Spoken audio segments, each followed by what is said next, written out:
Well, welcome into the Wisconsin Live Desk. It is Wednesday, August 20th, and it's 12:30. It's actually looking nice outside here in Milwaukee. My name is Haley Spittler.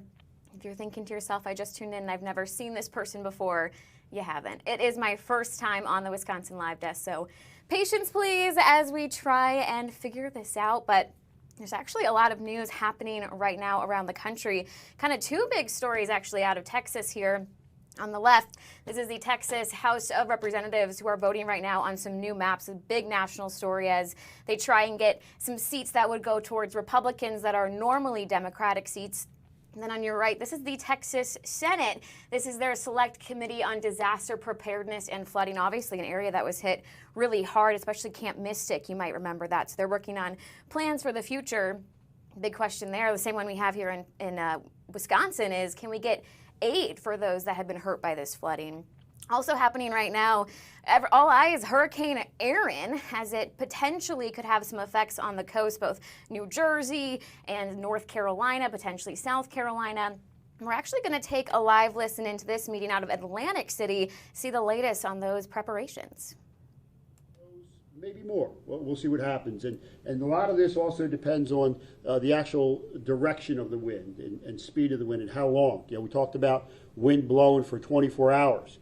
We've experienced that before. We've experienced 60-mile-an-hour winds for 24 hours, and it changes the dynamics. You know, just 10, 15 miles an hour could change how much water we have in different neighborhoods. So we're going to watch everything very closely. An additional neighborhood, the lower Chelsea neighborhood along Winchester Avenue, we know we're going to have 6 blocks of water there. You know, we've experienced structure fires in flooded areas before. So again, we learn from each storm and we increase our resources and capability so we can further service the residents and keep them out of harm's way, as well as protect the public safety responders. So in addition to the flooded areas that we have, we're expecting some additional hazards, all right, such as we talked about the beach erosion. We're going to see beach erosion. We've seen beach erosion 2 days ago. We've seen some significant waves crashing into the dunes. We're going to see more of that tomorrow night.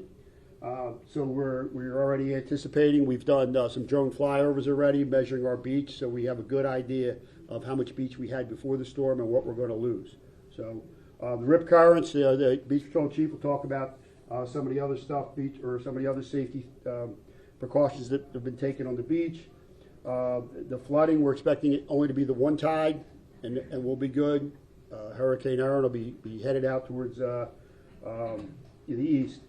So flash flooding, we're going to have some rain, but we're not anticipating an overabundance amount of rain, especially rain spread over a period of time. One thing good about Atlantic City is we do drain very well, especially at low tide.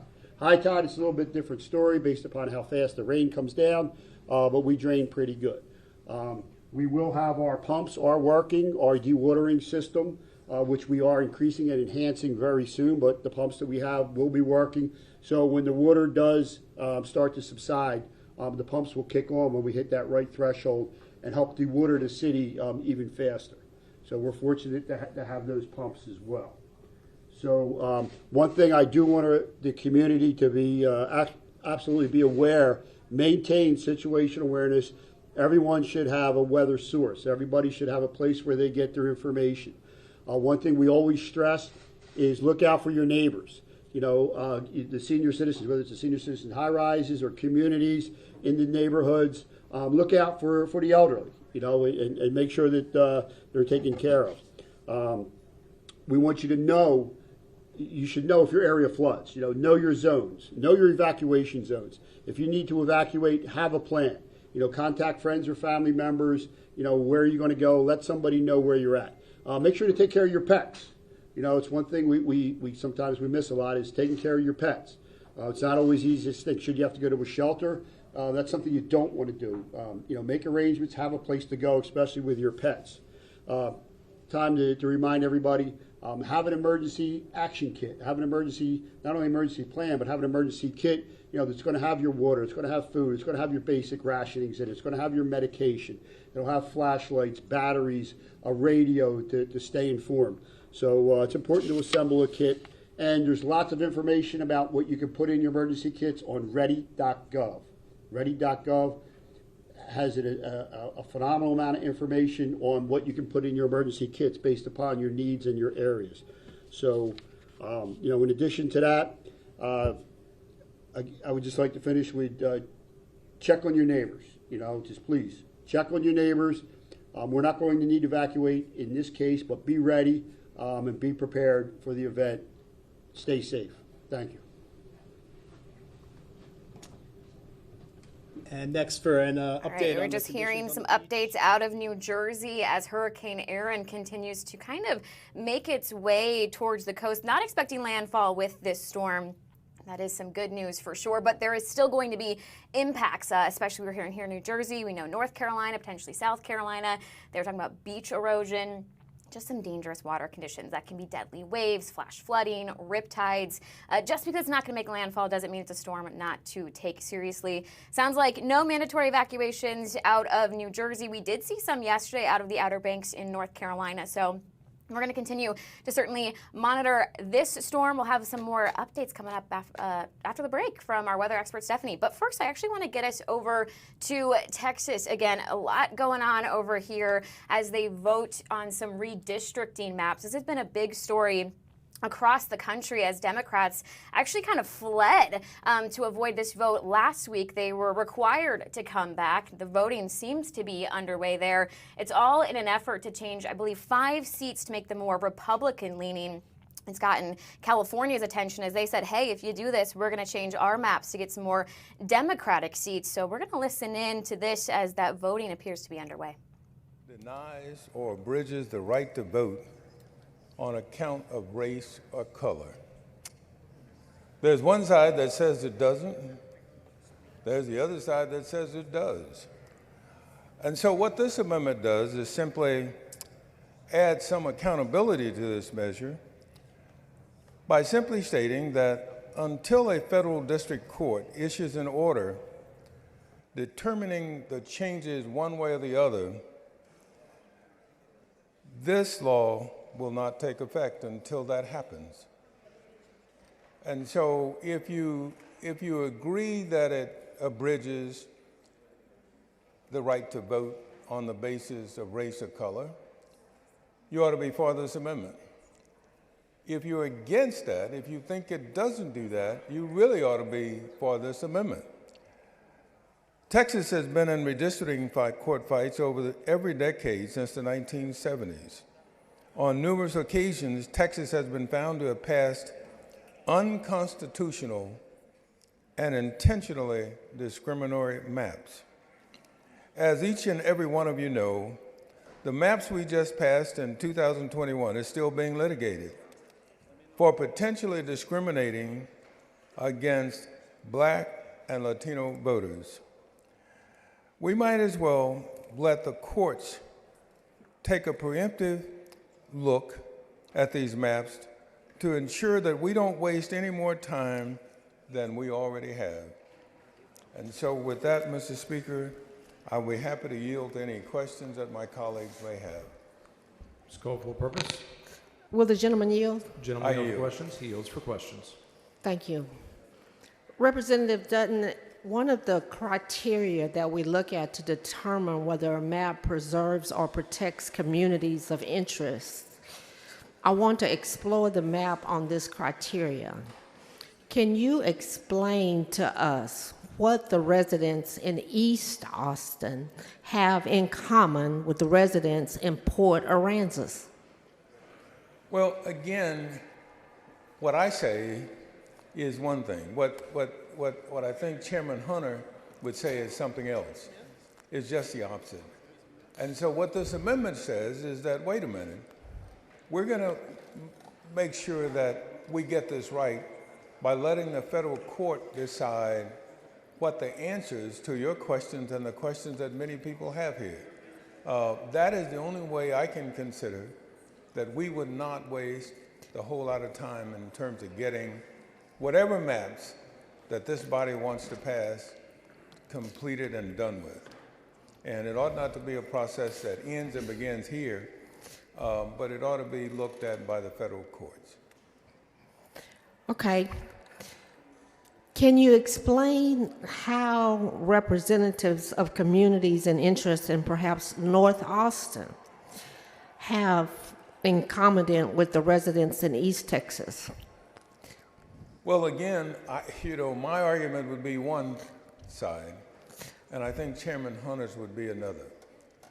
And so we're not going to resolve that in here, except that typically the majority, 76 votes, means that this thing can pass. And I suspect that's going to happen today. But I do not think that's the last stage in this process. And so what I'm suggesting by this amendment is that we make sure that we have got it right by ensuring that the accountability provided by a federal court overlook is in place when we pass this map. And so that's what this amendment does. It says that we're going to put the federal courts in this. We're going to actively put the federal courts in it because we can passively do that already. Because I'm sure somebody will go and pass, or at least file an objection to it. But this body ought to recognize that there is a difference of opinion in terms of answering your question and the questions of many people here about whether or not the rights of Black and Latino voters are bridged by this map. And we're not going to decide that here. This map may get voted out, but that's not a decision about whether this map is or isn't. And I think we ought to put the federal courts in it to make sure that we get it right. Well, we know that Austin is the capital of Texas and it is a booming city. East Texas has a dearth of hospital access. Are you aware about that that is the case in Austin? That it's not the case in Austin? Yes. Also, East Texas has different economic drivers than Austin. Does it not? I believe that's the case, yes. Austin is often ranked as one of the top cities in the country and is sought after by many corporations, as it's known throughout the world. That is not the case in East Texas, is that correct? Well, that's one opinion, and that's what I'm saying is, irrespective of whether my opinion says that I believe East Austin and East Texas have anything in common at all, or whether or not the other side says that they have everything in common, that makes no difference to me. What makes a difference is having the federal court's oversight look at Alrighty, we have been listening in. Again, this is the Texas House as they vote on some redistricting maps. Again, this has been making national headlines as what the goal is that they're kind of, Republicans are pushing to change 5 districts to make them more GOP leaning, and they want this done in time for next year's midterm elections. Right now, the House Congress has a Republican majority, but it's slight. So they're really wanting to try and make sure that stays intact. Again, other states, California, say, if you do this, we're going to do the same things and get some of our districts that tend to be more GOP leaning switched into Democratic leaning. So a lot of attention on this subject, and also just steps away in the rotunda. There's actually a protest happening. Again, this is inside the Texas Capitol where people aren't happy. I believe I read 200 people are here really protesting what's going on here. We know that they're being joined right now. This is Congressman Lloyd Doggett. These are Texas advocacy groups just wanting to say, hey, we don't like it, but it's kind of crazy to think this is going on just steps away from the floor that we were just listening to. And speaking of listening, let's go ahead and listen into this protest. This is the next big step here in Texas that Donald Trump takes toward one-man rule. It's not just about the midterms, it's about 2028. And some of you heard him, quote, joking about the fact that maybe the 28 election should be suspended. Well, we've got to prevail next year in these elections to ensure we have some elections in 2028. We need a check on this president that a compliant Congress is not providing. We need a check that can subpoena records, can subpoena officials over there so we can investigate the lawlessness that is going on in this administration. So we can investigate the corruption of the Trump family that keeps enriching itself billion and billion. That's what this debate is about, because if they can get 5 in Texas, then they move on to Missouri, they move on to Ohio, they move on to Florida, to Indiana, and they build a majority to protect themselves from any accountability in the next election. And so our battle here in Texas is so vital because it's the beginning. Again, this is Congressman Lloyd Doggett. He's a Democrat, kind of opposing right there in the rotunda what's going on inside the House in Texas. Again, that vote is underway on those redistricting maps. We are keeping our eye on it, and we will certainly bring you the latest from that. I do want to head outside, though, in Milwaukee, where it's kind of beautiful. It looks like the sun is starting to take a peek from those clouds. So coming up in just 2 minutes, we are going to have your forecast. So make sure and stay with us here on the Wisconsin Live Desk.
This is the Wisconsin Live Desk.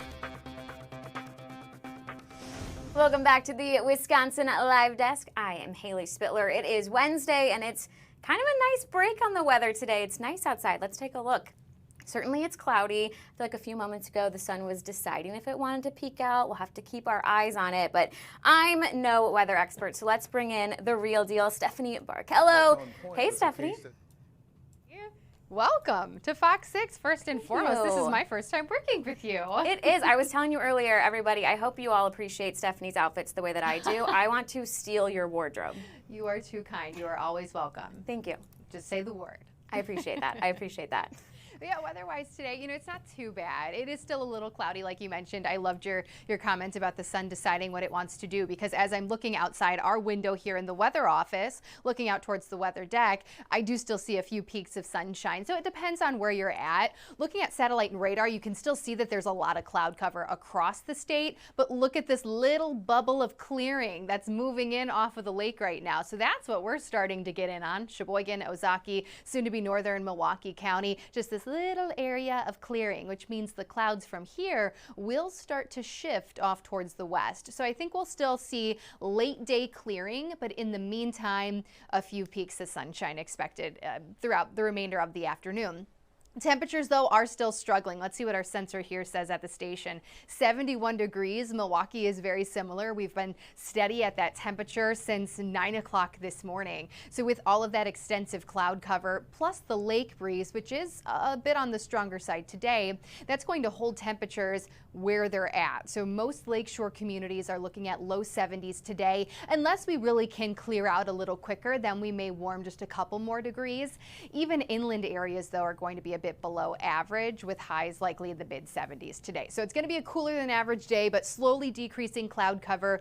We've got sunshine on the way for Thursday, and we are also looking at sunshine for Friday, and that'll be our warmer day too. We've got a warm front moving in Friday morning. That's going to allow temperatures to climb to 80s, humidity to jump a little bit more, but then a cold front Friday night, and that's going to bring in a few thunderstorms, and then we'll really drop our temperatures by the second half of the weekend on into early next week. I think after the next couple of days, we'll really feel a little taste of fall here in the Milwaukee area. And I know that's probably hard to hear for a lot of Wisconsinites. When we're told that our summer heat is being taken away, we panic a little bit. It's very common that we still see at least a couple of hot days during both September and now October. We usually have some heat too, so don't worry. We still, I guarantee, have at least a few more hot days ahead, but we are certainly going to enter Labor Day weekend and the start to September a little bit below average, potentially even in the low 70s. So a change is coming when it comes to just all the heat and humidity that we've had all summer long. Haley, how long have you now been in Wisconsin? So I moved back to Wisconsin. I should say back because I actually started my career Yes. in western Wisconsin. I was in La Crosse and Eau Claire.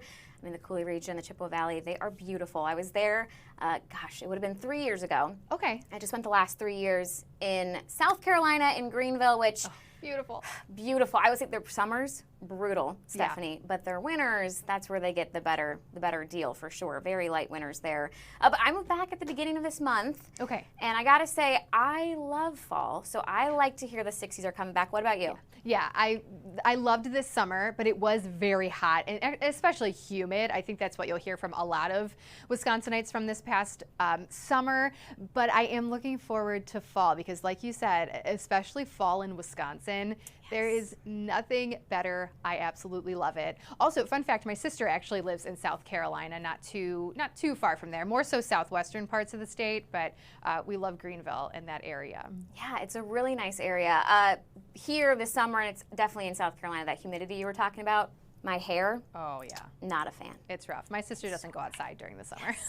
Yes, So it we can get be it. brutal. Absolutely. Well, hey, I do, while we have you here, I want to switch gears a little bit. Yeah. Wanted to hear the latest on Hurricane Erin. I know sometimes I feel like people hear that it's not going to make landfall, so we're in the clear, but that's not the case for those on the coast. Still a lot to pay attention to with this storm. Exactly, and I just can't stress enough just how large this storm is as a whole. In fact, take a look at this camera behind me. It actually looks a whole lot better. It looks like maybe the pocket of rain that pushed through maybe is now a little bit more inland, but we have a camera network from across the country, really across the globe, and this is one right on the coast, Pine Knoll Shore, North Carolina. Maybe you are familiar with it, just at the southernmost tip, I believe, of the Outer Banks, or maybe just south of it.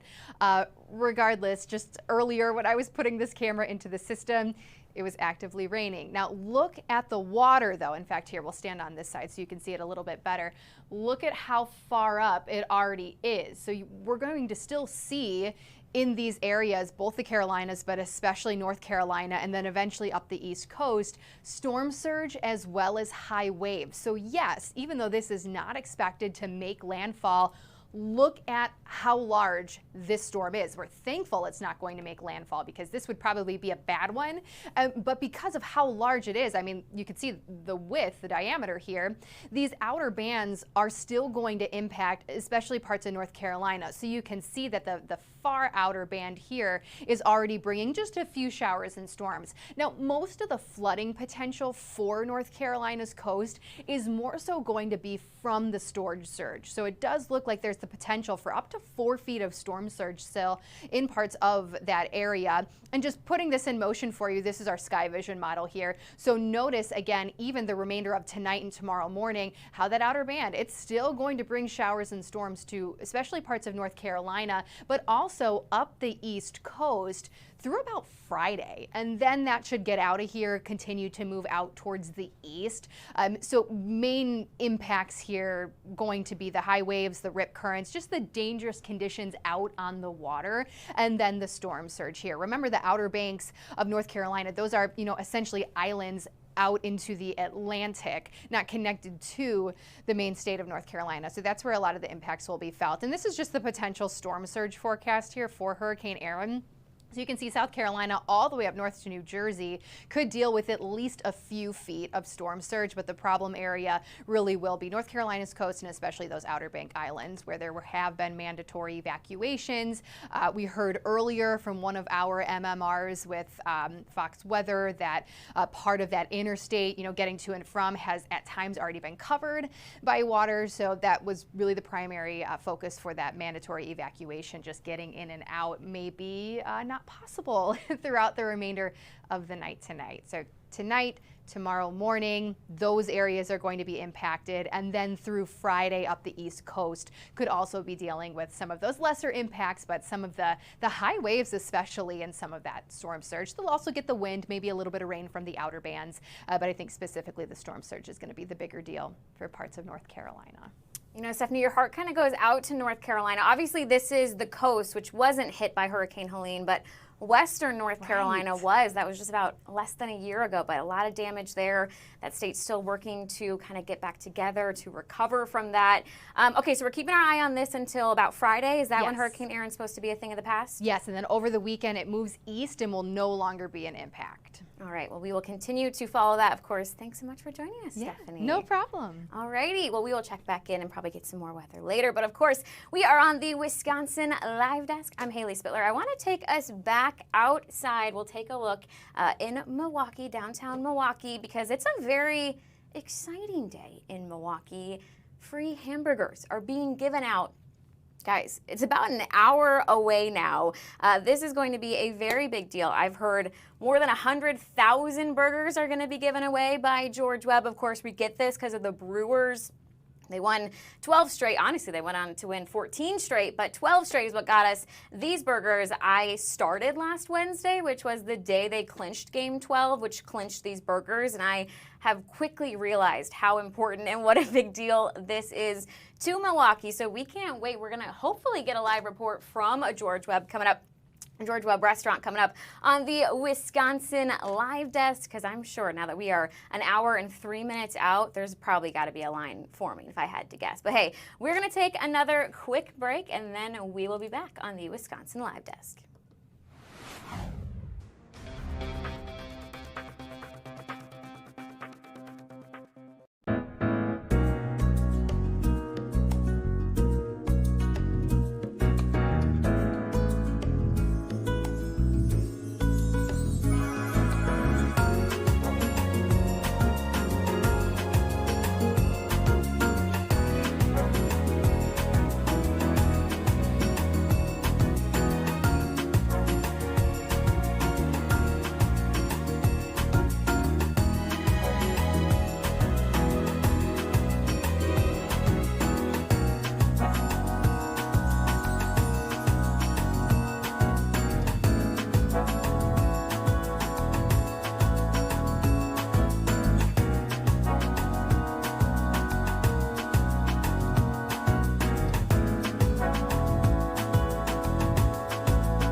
This is the Wisconsin Live Desk. Hey, welcome back into the Wisconsin Live Desk. It is Haley Spittler joining you here for another half an hour. Then our very own Ben Handelman will be joining you at 1:30. I know he's got a lineup of guests. Going to get some information out of Waukesha County. We've got some Milwaukee County updates, lots of live reports to look forward to there. But no matter where you live in Milwaukee, it's an exciting day. We are talking free burgers, okay? George Webb burger giveaway. We have been waiting for this for a week. 1 week ago today, that is when the Brew Crew clinched their 12th straight win, which got us these free hamburgers. I also wanted to point out, I just got one of these yesterday. These are the vouchers. So if you don't have one of these vouchers, you have to go to the giveaway today. I believe it's 2 to 6 because these vouchers, they're sold out. They already got rid of or gave out 100,000 of these George Webb free burger giveaway vouchers. And if you do have one, you're not going to go today. You're going to go August 25th through the 29th and redeem your free burger. I don't think I'm going to use mine because I feel like this is a piece of history that I want to keep. They've only had this happen 2 other times. I believe it was 1987 and 2015. I heard that Brewers had 12 in a row. They went on to win 14 in a row. But yeah, that's why we get those free burgers today. We also have another fun little, look at this shirt they made. George Webb. We had them on yesterday in our extended edition of Wisconsin Live Desk. It says George Webb predicts Milwaukee will win 12 straight games. Obviously, you've got your Brewers colors there. Blue, yellow. I believe I was told these are sold online. So lots of reason to celebrate. When I first started, I walked in the office here at FOX6. I saw all the Brewers gear, and I was like thinking they were just somewhat rubbing it in my face because I am a Cubs fan. I promise not to talk about that often here on the Wisconsin Live Desk. So I was like, oh yeah, I'm definitely in Milwaukee territory now. I've got all the Brewers gear. But then they said, no, we're dressed because we're trying to get the good energy, the good vibes for this 12th hopeful win today, which they clinched, they got. So I don't know if it was that I brought the good vibes as well on my first day at the station here in Milwaukee that we got that 12th win, but we are certainly so excited that it's here. It's finally here. Again, I believe it's 2 p.m. to 6 p.m. that you can go get your free burger. We did have the VP of George Webb on yesterday, as I mentioned. Said to just be patient. He basically said no matter what location you go to today, it's probably going to be busy, but they are working on streamlining that process. Getting your burgers and while you're there. Maybe get a side of fries and a soda. It looks like you can do that for $3.99 on top of that. What a good meal for $4. I'm very curious. I was going to see, we'll have to see what people would put on their burgers. I feel like maybe it's some cheese, maybe it's some bacon. I know that it is actually National Bacon Lovers Day today, which is kind of fun. I feel like if you're going to have a burger, you might as well put some bacon on it. Hey, speaking of George Webb, we're actually joined right now by our very own Abril Preciado. She is outside of a George Webb. I got to ask Abril, is there a line already? Hi, Haley. Welcome once again. And yes, there are. We are actually out here at the George Webb here in Brookfield. And as you can see, we already have a couple of people right now lining up to get their free burger out here.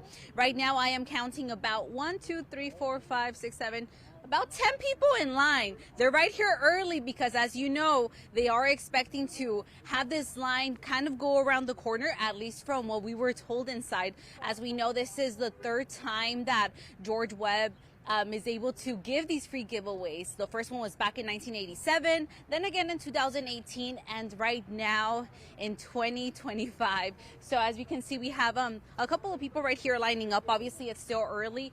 The giveaway starts at 2, and it will continue on until 6 p.m. And obviously for those people that have vouchers, but also if you don't have a voucher, you can still come on out. And right here, we have a couple of folks out here. Do you mind telling me your name, please, and where are you coming from? My name is Jill Brown, and I'm from Waukesha, Wisconsin. And you and your husband are the first 2 people here. I couldn't believe it. I got here about 5 to 1. I went inside because I thought that, and he goes, "Oh, you're the first one. Wait outside." I'm like, "Oh, all right." Yeah. And now we've got folks with us. Too. Yeah, the lucky two, exactly. The first at the door. So, is this your first time taking part of this free giveaway? It is, yes. Yeah. What made you guys come out here? Well, it's a free burger. Yeah. So that's an nice thing. And to be part of the occasion. It's exciting for Milwaukee, especially with everything, with the weather and the floods that we've been having. So it's something to look forward to. It's definitely something positive, right? Obviously Exactly. something that we're all looking forward to. Are you guys also big Brewers fans? We watch on occasion. Yes. Yeah. But obviously here and ready to enjoy your free delicious burger. Ready? Always ready for that. Take me out to the Yes. ball Always game. ready for a free burger. Yes. I love it. And then we thank you guys so much. You're welcome. Yes. Thank you. And now we actually have a youngin right here. This is actually your first time taking part of this free burger giveaway, right?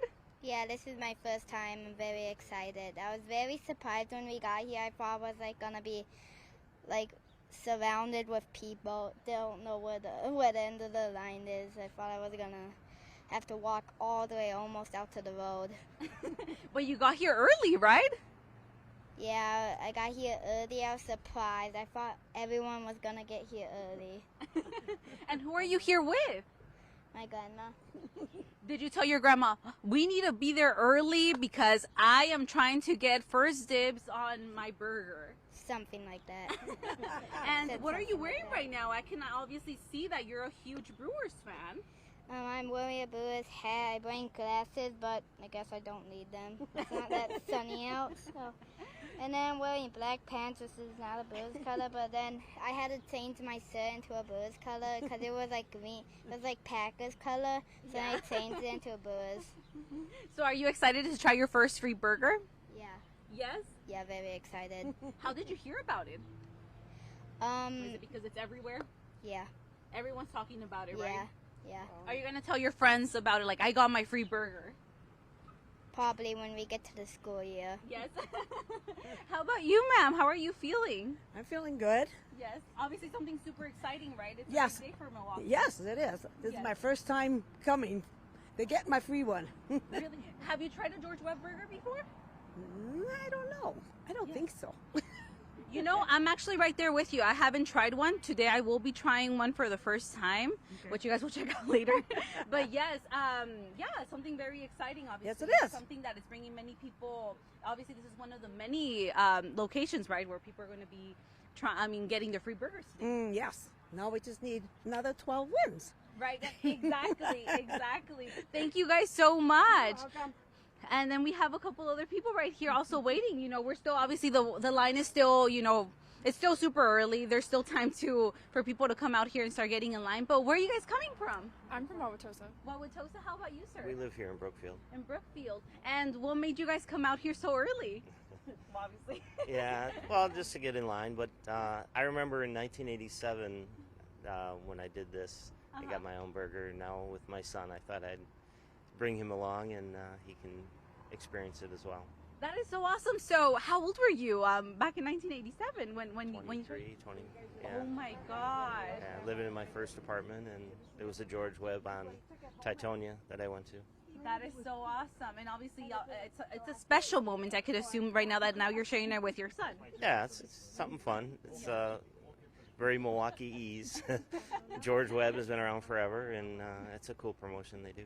And obviously you're wearing your Brewers gear. Obviously you can't miss that, right? Because it's for our fans. Well, I had to throw a Brewers shirt on to come here for sure. So they're having a very special season. I think there's good things happening for the Brewers. Exactly. Do you have a message for Brewers fans, or just in general for the Brewers? No, just enjoy the ride. That you can see the team is enjoying it, and that's what you have to do as well as fans. Do you think this is very exciting as well? The fact that, you know, this is the third time that we're getting to experience this. And obviously, as we know, especially for people that have been following, this comes from a 80-year-old prediction that George Webb first had, and it's only happened 3 times. Wow, it's a pretty rare thing to win that many games in a row. A lot of things have to fall your way. So, but again, I think it's a pretty special season for the Brewers. In a way, it's also like in a way of us kind of taking part of history. Yeah, well, for Milwaukee history. Exactly. Well, gotta enjoy it. Exactly. Thank you guys so much. Well, I'll let you guys continue to be in line, and obviously you guys will get first dibs. Well, as you guys know, this is just one of the 23 locations across Wisconsin that will be offering these free burgers from from 2 p.m. to 6 p.m. I got a little excited right there, across Wisconsin, to get your free burgers. And then once again, if you can make it out today, between those hours, you guys can get your burgers again with your voucher. If you guys come and show your voucher between August 25th to the 29th, so you can take advantage of the free burgers. Once again, you know, this is part of the excitement. We are seeing a couple other people kind of pull up right now. I believe we have another gentleman that's coming up right here, with Brewers gear going on. I'm assuming he's a huge Brewers fan. And yeah, you know, obviously it's a very exciting time. This is my first time also experiencing out here. As you guys know, I'm from California, so this is definitely very exciting for me to get to experience it, and it almost makes me feel like, oh my gosh, I'm finally a Wisconsinite. Like, I'm getting to experience this. Oh, absolutely, Abril. This seems like a total Wisconsin tradition. I love that you found someone in line who was there in 1987. That is so cool. I got to ask you, I mean, as a journalist, as a reporter, you come to work every day and you hope you're going to get a fun assignment. This has got to be the definition of that. How fun is this for you to cover? Oh my God, super fun. I know last week we were out here at this exact location here in Brookfield, talking about 12 in a row coming back for its third time. We were here, and now the fact that we get to cover it, that I get to cover it again on the actual day that everyone has been waiting for, that everyone has been talking about, from social media to just like regular, you know, talk around the streets to even our newsroom. Really, it's quite exciting. It's quite thrilling.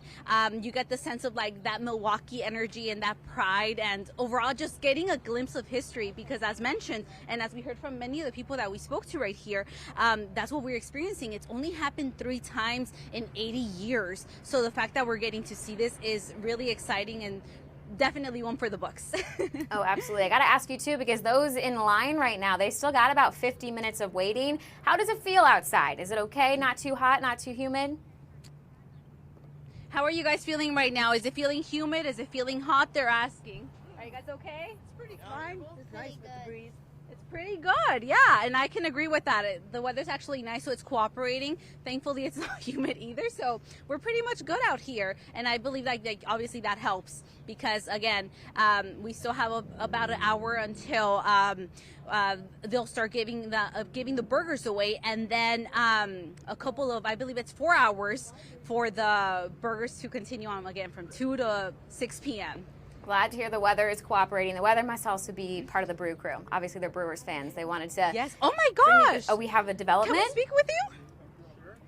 Oh my gosh, I'm so sorry. Yes, I just came across a gentleman right here that just stood in line, and he has a cool artifact right here with him. This is my daughter. Yes. So she's on her way here. I hope she gets here in a few minutes. So this is 2018. So she wanted a repeat performance. So that's why we're here. And you guys brought it. What made you bring this actually? She called me and told me to bring it. That's why.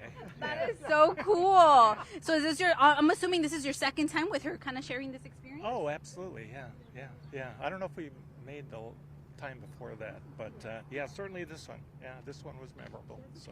And obviously, it was also very important for you guys to come out here earlier on, right? Just to make sure to kind of get ahead of the line, right? The long line. Well, yeah. I wasn't expecting the cameras here, but even though this was kind of accidental the last time, so it's kind of cool. The spotlight was on her then, but this time it's on you right now. Like I said, I hope she pulls up here soon, but exactly. Yeah, this is fun. Thank you so much, sir.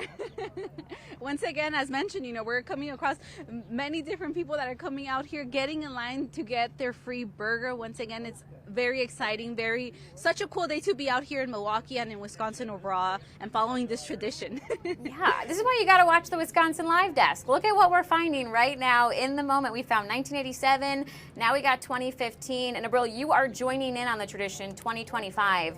When are you doing it? When are you going to have the burger? Oh my gosh, I'm assuming later on right now. Obviously right now they're still cooking them up inside. The giveaway hasn't started yet, so I'm assuming sometime within 2 to 6. Okay. You guys will see it. I'll definitely have that documented because I need to have that. I need a picture with that or a video. Oh, absolutely. We will hold you to it. We can't wait to see you do that live taste test. Thanks so much for joining us on the Wisconsin Live Desk. Yes, of course. Thank you guys.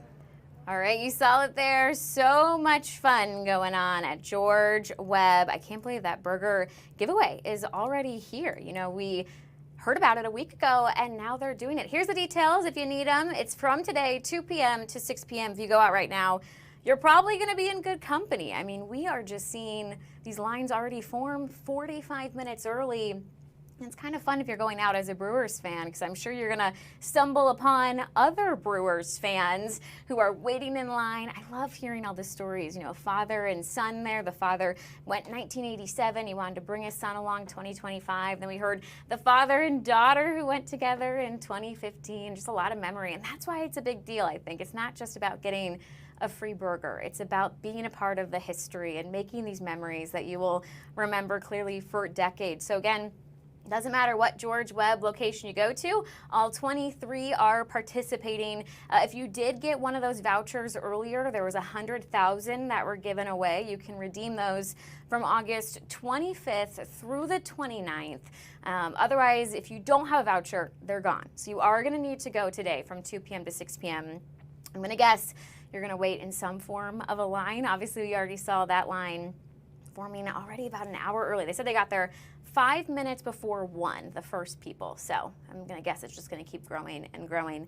I want to bring in my producer, Delaney, because she grew up here. Delaney, did you go in 2015 to the George Webb giveaway? I did not. Okay, so are you going to go today? I don't think I'll go today, but I do have a voucher. She has a voucher. Have you had one of these burgers before? No, I've never had a burger from George Webb. All right, a lot of firsts are going to happen. I was asking you earlier, but what do you put on a burger? I keep it simple, just ketchup, mustard, and pickles. Okay. I feel like I'm gonna break some hearts here. I actually don't like hamburgers. I don't eat them, but I would go just to be a part of the moment. But if I did like burgers, I would probably put some cheese on it for sure, especially being in Wisconsin, which Delaney, speaking of Wisconsin, we were asking people what Milwaukee staple would you wait in line for to get for free? If you guys want to go vote on this right now, head to fox6now.com/poll, or if you have your phone out, you can scan that QR code. All right, let's see the options. Bloody Mary, a beer, fish fry, frozen custard, cheese curds, an old-fashioned, or all of the above. I think I would wait in line for sure for some cheese curds. I was introduced to cheese curds 6 years ago when I moved to La Crosse, and they're delicious. And frozen custard, absolutely. Delaney, I'm bringing you in again. What would you wait in line for to get for free? I agree. I'm between the frozen custard and the cheese curds. All right, so clearly you and I, when we go to break, we need to pull out our phones and we need to vote, because frozen custard and cheese curds don't have any love right now. So we'll go show them some love for sure. I mean, like, let's see, we've got a tie right now between a beer and fish fry. Delaney, what's a good spot in Milwaukee to go for a fish fry? Do you know? I like Lakefront Brewery fish fry. There we go. Delaney giving us all the answers today here on the Wisconsin Live Desk, and we appreciate that. Now we know where to go for a fish fry. Delaney and I are going to get our phones out, and we're going to vote in that poll, because, yeah, the custard and the cheese curds, they need a little bit of love. Speaking of Milwaukee, let's take another live look outside as, I think we just missed a bird. As we continue to see that cloudy weather this Wednesday, 70 degrees though, which just feels kind of nice. Like I mentioned before with Stephanie, I really like the 60s and the 70s, so I feel like it could be a good day to get outside now that hopefully that humidity has hit the road. All right, we're gonna take another quick break, and we will be back in just about 2 minutes.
This is the Wisconsin Live Desk. Thanks so much for sticking around with us here on the Wisconsin Live Desk. It is now 1:20, which means you got about 10 more minutes with me, and then I will hand things off to Ben Handelman, who really has a good hand. See, that's me saying hand 3 times in a row. On the Wisconsin Live Desk, he's a pro here. Speaking of pros, we got to bring in our very own Jason Calvi. He has been so busy reporting on all of the flooding that has happened here in Milwaukee. Obviously, a big day tomorrow as FEMA should hopefully finally have their boots on the ground here in Milwaukee. I know today Jason is in Wauwatosa. And Jason, I can already see it behind you there. A lot of damage. Yeah, this is just one home, and this home was severely damaged. So when we're looking at the property here in Wauwatosa, you can see pretty much they had to rip out a lot of drywall, beds. They had to take a lot of their possessions, and now it's on the curb ready to be thrown away. This is one of the locations in the Milwaukee area that's being helped by a national group called Samaritan's Purse. They've been on the ground since Sunday, and they're going to stay as long as it takes to get all their work orders done. Right now they have about 200 work orders. And so far, they've finished about 6 of those projects. This is one of those projects that's actively going on right now. So you can see the people in the orange shirts. Those are the volunteers from around the country that are here with Samaritan's Purse. So I was talking with one of the organizers here, and they said they had volunteers at this site in Wauwatosa from places as far away as Texas, North Carolina, Montana, even Arkansas. So right now in the Milwaukee area, there are 6 job sites that Samaritan's Purse is helping with today. They've got a total of about 80 volunteers helping today, and those are people from out of state. They can stay for a few days, up to 2 weeks. We also have day volunteers. Those are people that are maybe coming in a little bit more locally that are helping for the day. They can spend a few days if they want, but those are people that are traveling in every day to help. And as you can see, this is one of those projects that they had to rip out so much of the flood damage here in Wauwatosa. We're right on the cusp of the Menominee River over here. And this area was so hard hit with the flooding, as you can see here, Haley. You know, it's just so sad when you're looking at this pile of belongings in someone's front yard, knowing I'm sure that was years and years and years of their life now just thrown away. Jason, I'm curious, obviously a big kind of step forward in this process to potentially get aid is coming tomorrow with FEMA finally being here. Can you kind of maybe give us a timeline? How long does it take them to inspect flood damage? What can we expect to happen next? Yeah, so starting tomorrow, we're going to see FEMA officials, something like 40 to 60 people with the Federal Emergency Management Agency will be on the ground. We know they're going to be in at least 3 counties, the 3 hardest hit counties for this flood damage. That's where I am, Milwaukee County. It also includes Waukesha County and Washington County, and they're going to be doing spot checks. All of the municipalities, counties have been going out surveying damage, both to roads. We've seen roads washed away. We've seen houses like this one that have been so damaged heavily with the flooding.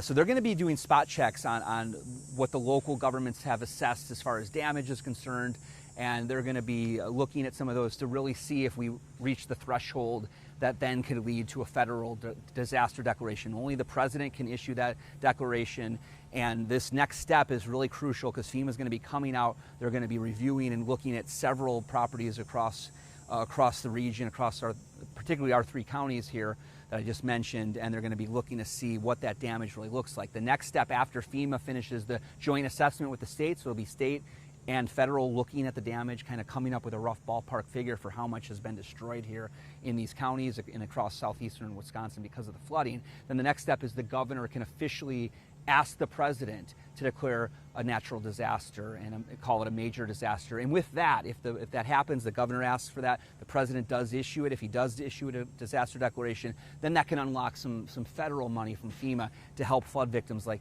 all the damage that you're seeing here in Wauwatosa today. Yeah, a lot of steps still to move forward and recover from this flooding, Jason. Obviously, we're waiting for FEMA to be here, but as you mentioned, other national groups are already boots on the ground in the Badger State. I saw some of the Samaritan's Purse volunteers behind you. Have you had the chance to speak with any of them? I mean, it's hard to cover these natural disasters. It's exhausting. It can take a toll physically and mentally. It takes a special person to volunteer to come out here, doesn't it? Right. Yeah. They're not getting paid. They're coming out here. They are pretty much volunteering their time. It could be a couple days, it could be up to 2 weeks that they come out, those volunteers. And we're going to talk with them next, Haley, so get their story as far as what led them, what drove them to want to volunteer their time to flood victims here in Wisconsin. You know, you've seen these stories again and again where there's been a disaster, where you have these various federal, national aid organizations that come in and help with the recovery. This is just one of those stories, just one of those groups that's on the ground right now in the Wisconsin area, in the Milwaukee area of Wisconsin.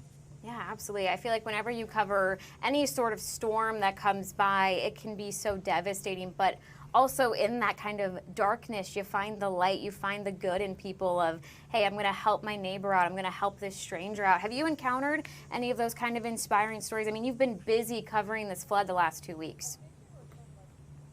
Yeah, I mean, that's what you're hearing again and again is neighbors helping neighbors, whether it's national people coming in from out of state to help with that recovery, sparked by their generosity and wanting to help their fellow neighbors who are now suffering, or whether it's in the community where you see people as well. So now you can see some of the volunteers here taking load after load out of this damaged house. I'm looking in the garage and I see they really had, they're still soaked with water on the floor of the basement. They're ripping out the drywall inside and bringing it out. I don't know what comes of this house, what comes of this property, but you're hearing again and again of people that really were trying to help their neighbors in the midst of the suffering. It really sparks the humanity in people to really say, I'm going to step up and I'm going to help. It's all I can do. You know, you look in the face of this destruction and you say, what can I do to help? And so, yeah, that's what you're seeing with these people. Like, again, Texas, Arkansas, North Carolina, coming down to help people here in Wisconsin. And I know I was talking with Samaritans First. They did suggest that if anybody listening wants to volunteer, they definitely need volunteers. As I mentioned, they have 200 work orders, and they're planning to stay in Wisconsin until they get all of those work orders done. Right now, they've completed 6 of them. So yeah, they're definitely going to need some more volunteers locally as well as nationally to come step up to the plate here and continue working on these projects across Wisconsin. Yeah, maybe you're somebody watching right now who thankfully wasn't impacted by the flooding, who isn't doing this cleanup, and you want to join in on the efforts to help somebody else. I love that reminder, Jason, that we can go out and volunteer and get in contact with Samaritan's Purse ourselves. While I still have you, one last question for you, Jason. I know a lot of people are asking while we wait for FEMA, what do I need to do right now? And I know document. Can you walk us through that again one more time? That is the key process, really. You have to document your damages. You're also going to want to get in touch with your insurance agent. You know, whatever your coverage might be, if you're wrestling with the fact of, well, I don't know if I have flood insurance. What I've heard from insurance experts as well as from government leaders, they say still file that claim, see what happens. It's likely that you'll be denied because if you didn't have flood insurance, for example, maybe you had sewer backup and coverage added onto your insurance policy, and it's possible that maybe the water came through the sewer. So what the experts have said is file that claim. That's part of the process. Then document the damages. So obviously here it's going to be easier for this homeowner to document their damages. It's very clear what they're dealing with here. But you know, take photos, take videos, you know, have that claim with your insurance company so that when it's possible, if the president does declare this a natural disaster, national disaster, that some of that FEMA money could potentially come to you. It's all part of that process right now of documentation. And I had mentioned the work that Samaritan's Purse is doing. You can see these volunteers over here coming in from around the country to help, and also from across the region. I mentioned they had 200 work orders, and they're working on 6 today. They're doing 6 projects today with their volunteers. But I mentioned how many projects they've completed. They've actually completed, I believe, 20 projects so far in the state of Wisconsin. So they've been here since Sunday. So they finished 20. They have 200 total to work through. So yeah, they're definitely going to be needing a lot more volunteers to come out and help. They've got something like 80 volunteers helping today, and those numbers fluctuate because people might come in for one day, they might come in for several days, they have to leave. So these numbers will be fluctuating, but at least today 80 people helping out across our area at several projects. Yeah, all right. Lots of good advice there, Jason. We thank you so much for joining us here on the Wisconsin Live Desk, and we will make sure and check out Fox Local later today. I know you mentioned that you're going to go and talk to some of those Samaritan's Purse volunteers yourself. Lots of helpful information there if you were impacted by this flooding. here in the Milwaukee area. I also do want to go over one other resource that I know we learned about a little bit more this morning during Wake Up, but this is some flood recovery cleaning kits that are available. This is through the Salvation Army. I know you can go and kind of pick this up at the Salvation Army Center on Milwaukee's north side. You can do this from 10 in the morning until 3 p.m. during the week, and it includes some essential safe items for safe cleanup. That can include things like rubber gloves, face masks, laundry detergent, and more, because when you're going through and you're cleaning up this flood damage, I mean, you can encounter sewage and bacteria, mold and mildew. You want to make sure that you are taking the right precautions to keep yourself safe and prevent yourself from getting sick. You also can see you can pick it up there Saturday as well from 10 a.m. to 2 p.m. Again, this is completely free. It was done in part from some help with the Salvation Army as well as the United Methodist Committee on Relief, Just another example of just the community helping each other out, taking care of each other as we work to pick up the pieces from all this flooding. Well, hey, that does it for my hour here on the Wisconsin Live Desk, but we got another hour coming for you. Ben Handelman, I see him through the door. He's ready to take over. He thinks I've done an okay job. He can't hear me, so I'm just going to say that did you think I did an okay job? Yeah. Yeah, I doubt he tuned in, but I'm going to say that he gave me the thumbs up. So yeah, we're going to head to a quick break, then Ben's going to take over. Got another hour for you coming your way. Thanks for joining me here on the Wisconsin Live Desk.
This is the Wisconsin Live Desk.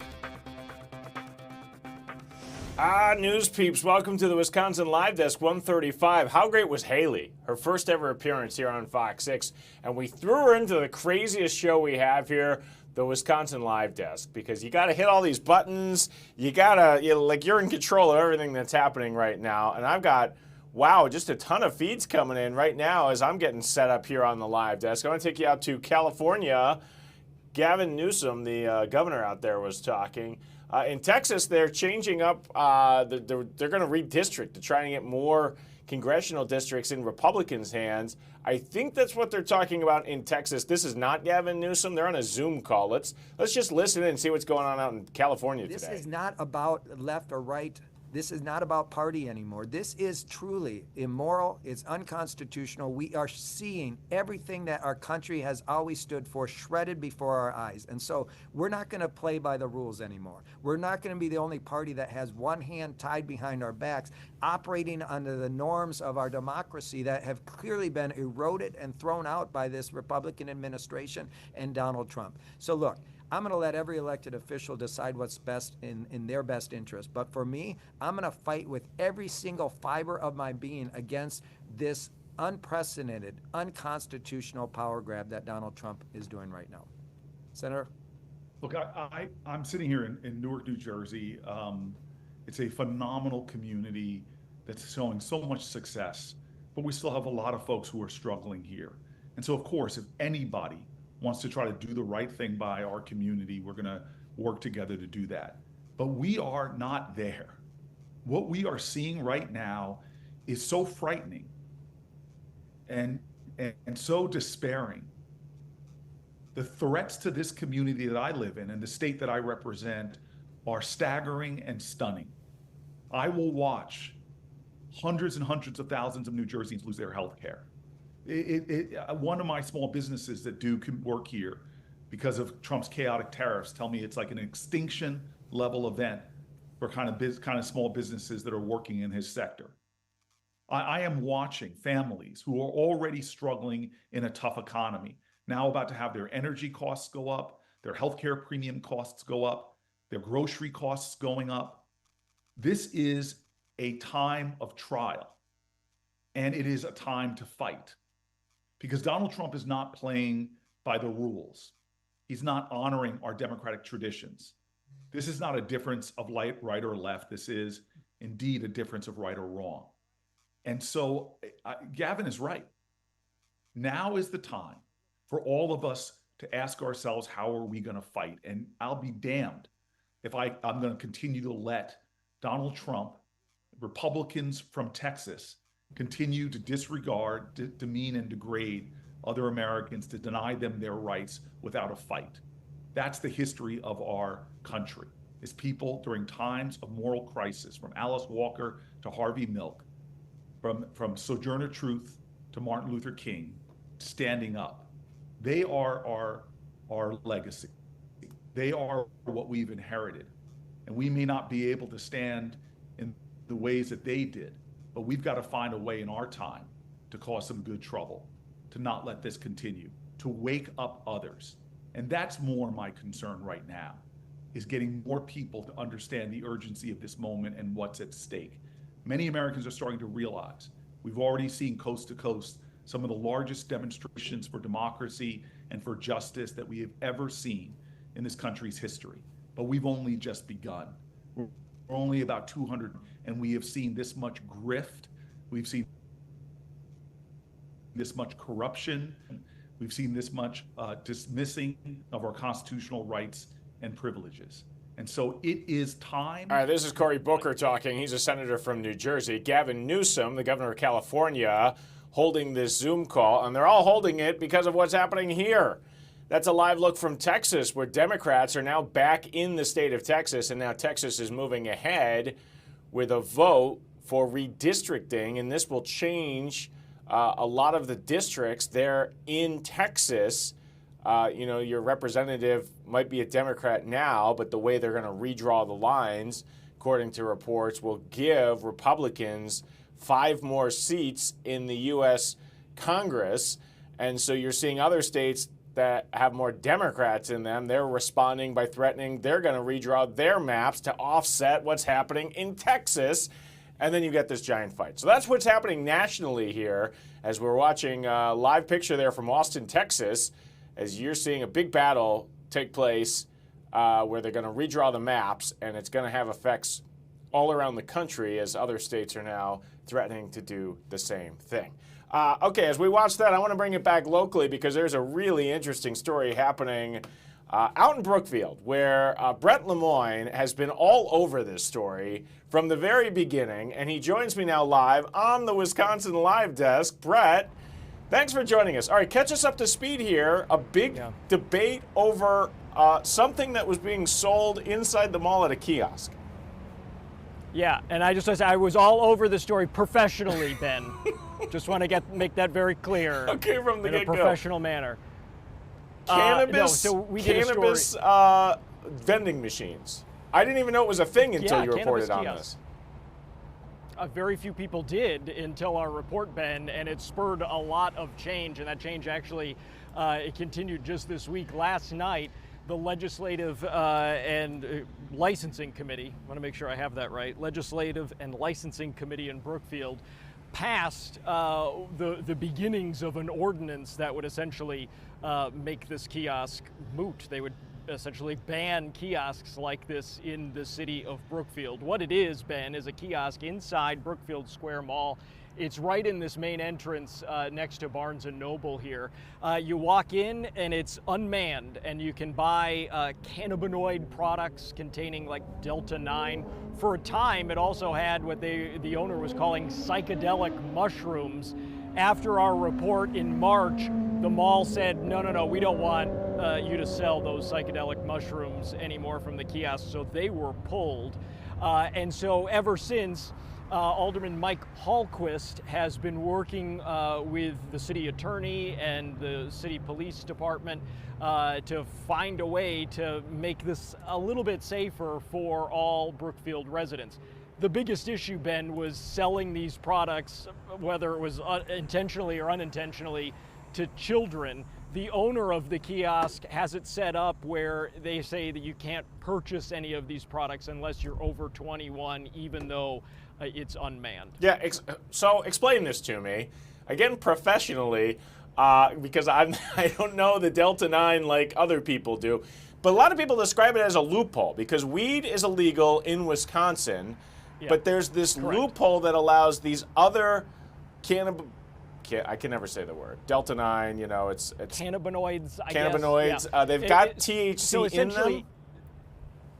THC, they do have I guess, at the bare minimum of what is legal, and I forget what the exact number has been, but you're right. There was a loophole, quote unquote, in the 2018 Farm Bill that passed, which allowed these products to be sold in Wisconsin. That's why you see when you're driving around, you can see them at gas stations. You can see them, you know, at other types of smoke shops that have popped up, and it's all because of the passage of that bill. So here in Brookfield, the two aldermen, two aldermen in particular, were fielding a lot of questions about this kiosk after our report aired, and so now they have drafted it so that you absolutely have to be over 21 in order to buy these products in the city of Brookfield. Again, this kiosk self-imposed. The owner set that limit at 21 for his own kiosk, but I asked the alderman, he said basically anyone, you could be 10 years old and you could legally buy these products in Wisconsin. So that was one thing that they wanted to kind of clamp down on here in Brookfield.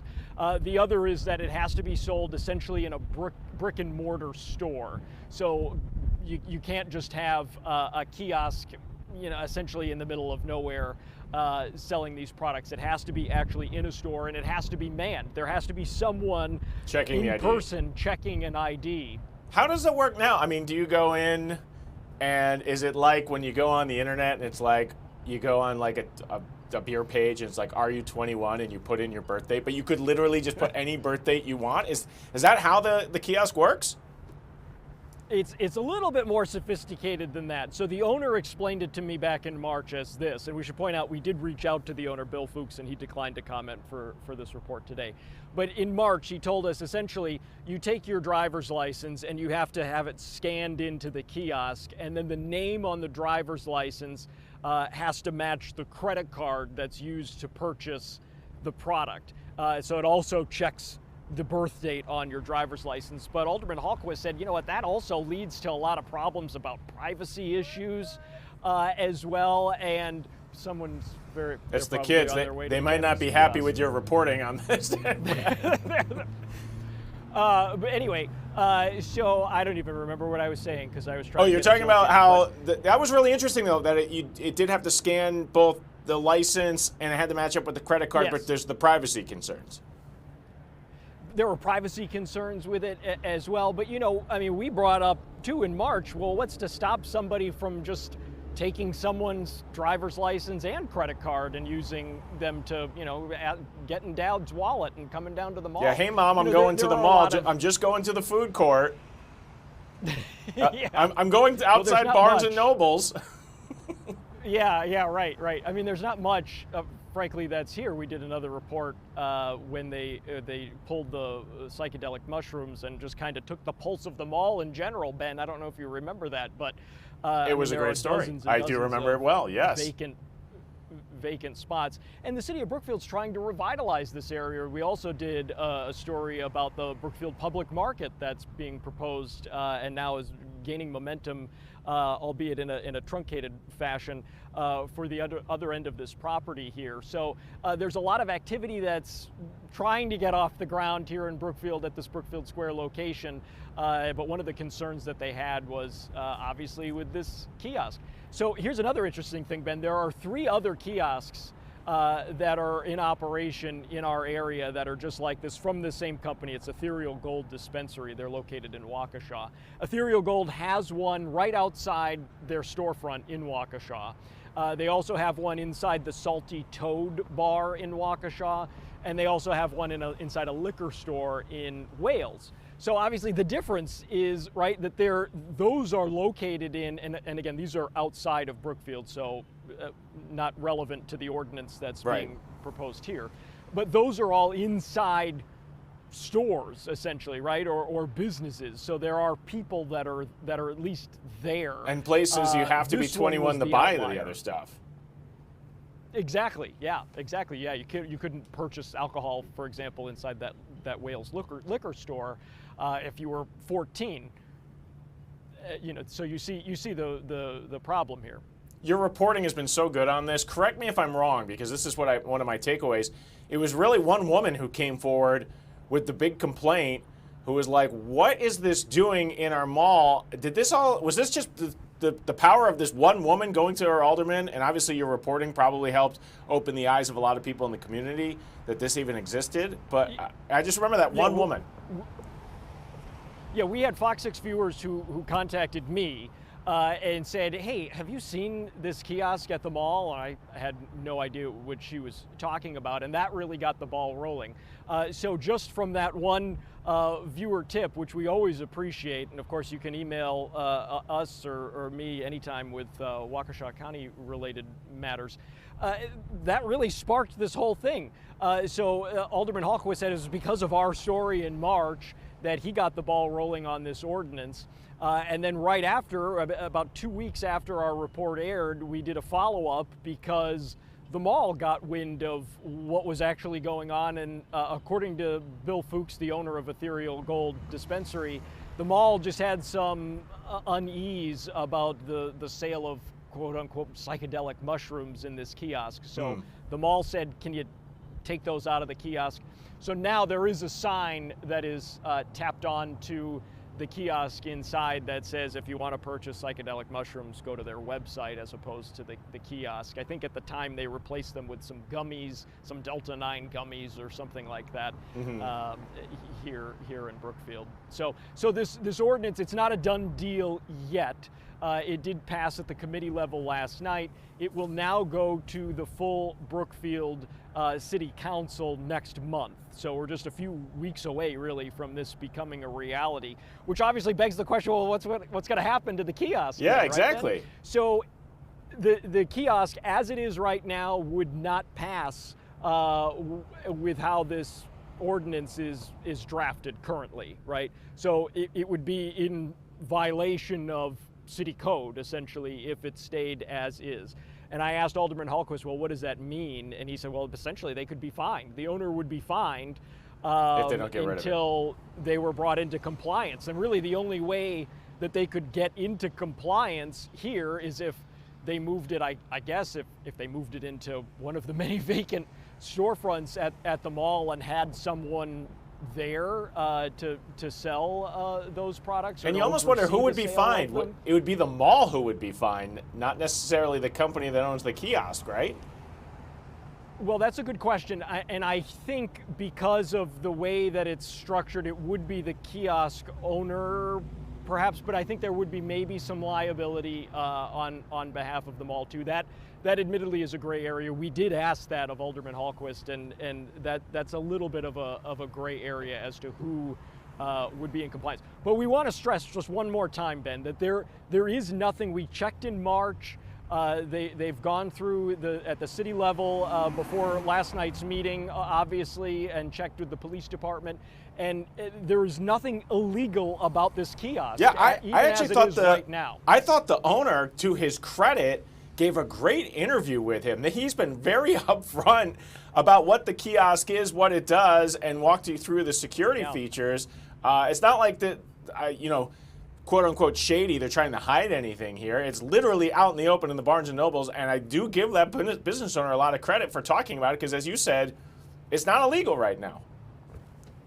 It's not illegal, and they didn't have to set that 21-year-old age limit either. That was self-imposed by the company, Ethereal Gold Dispensary. Again, they've tried to take a lot of precautions. Ethereal Gold stressed to us in March that their products are thoroughly screened and vetted before they even hit the shelves, either at their brick and mortar store or at any of their kiosks. So that is something that is important that we want to share with our viewers. There is nothing that was illegal that was taking place here, but it raised a lot of eyebrows, and it even raised a lot of eyebrows with the Brookfield Police Department. They looked into it after our report as well, and again found there was nothing that was wrong with the sale. But it raises a lot of questions about who has access to these products. I think there was an incident, and you'll know this better than I, because as you know, I rarely cross the border, Ben. But there was an incident in this year, I believe, in Milwaukee County, where a young child purchased some gummies at a gas station or grocery store or something, convenience store or something along those lines, and got sick because it wasn't fruit snacks. It was actually products that contained Delta 9 or the legal limit for THC or what have you. And I believe that also prompted some ordinance, at least reviews in Milwaukee County, if I'm not mistaken. You were correct on that about report. The age limit for those types of products. Not only that, but there's also, and this is a completely unrelated issue, but in the realm of smoke shops and vaping, there's about to be a big vape crackdown here in the state. If you go in your local gas station like mine, most vapes are going to not be allowed anymore. They have to be FDA approved, and there's only a few of them. So literally a lot of gas stations are pulling all of their vape products out of the gas stations. Obviously, that is a completely separate issue than the cannabis kiosk inside the mall. But Brett, your reporting has been so good on this, and obviously it caught some eyes, including some city leaders there, and it's a really interesting issue. So we'll have to see what comes of it as we watch this moving forward. But I look forward to your reports at 4, 5, 6, 9, 10, and right here on Fox Local. That's right. That's the most important part, Ben. Fox Local. Anytime you want it. Brett Lemoyne, a friend of the program, always willing to come on, and we appreciate you for it. We appreciate you for it, Brett. Thanks, Ben. All right, Brett, we let him get back to work because, don't ever let you tell you that the mall's dead because not only are people going to the mall, they're emailing Brett Lemoyne on the regular about it. So people are still going to the Brookfield Mall. There's still stores there. It's just not the bustling place it used to be. But man, really interesting issue with that kiosk that is there. All right, I got a bunch of feeds that are coming through, and we got a special guest from the Brewers coming up in about 5 minutes. So stay with us here on the Wisconsin Live Desk. It is a very busy Tuesday.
This is the Wisconsin Live Desk.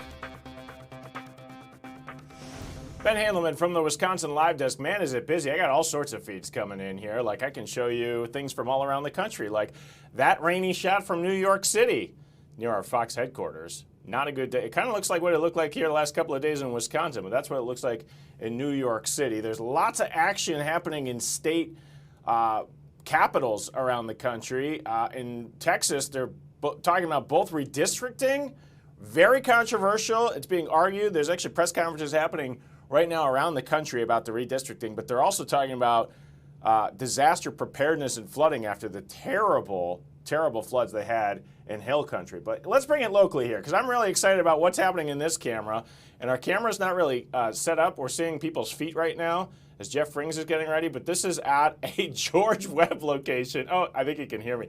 Look at all the people that are lined up for free burgers today after the Milwaukee Brewers won 12 in a row. Actually, they won more than 12 in a row. Look at the line.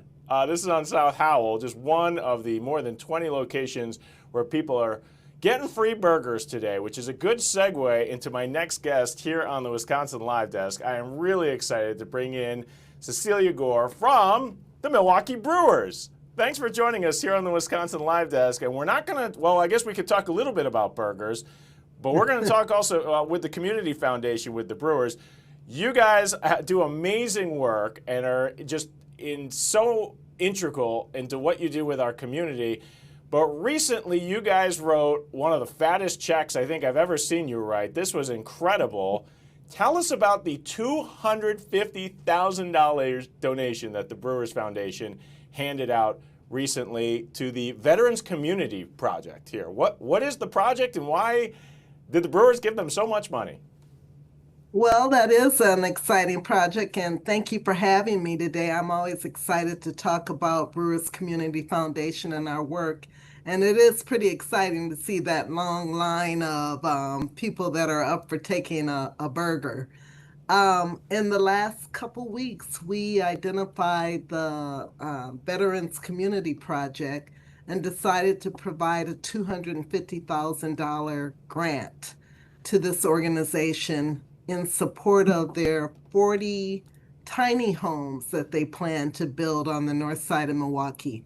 We have a longstanding commitment to supporting veterans organizations and also a strong interest in mental health.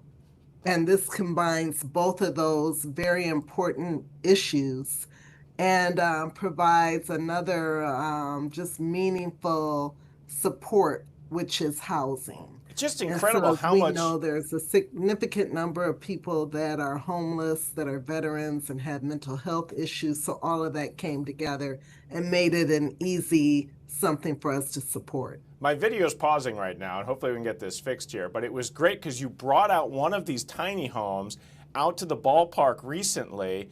Tell me about where these are going to go, who is going to get to live inside the tiny homes. It's just incredible the work that they're doing. Well, again, they have land on the north side of Milwaukee, and they will be identifying veterans that are homeless and that need mental health support. And this project has taken place in other communities throughout the country and has proven to be very successful. So I'm just thrilled that we're going to do it here in Milwaukee. You guys write so many big checks, but this has to be one of the bigger ones. Or maybe mistake me if I'm wrong. Maybe you guys write checks like this all the time.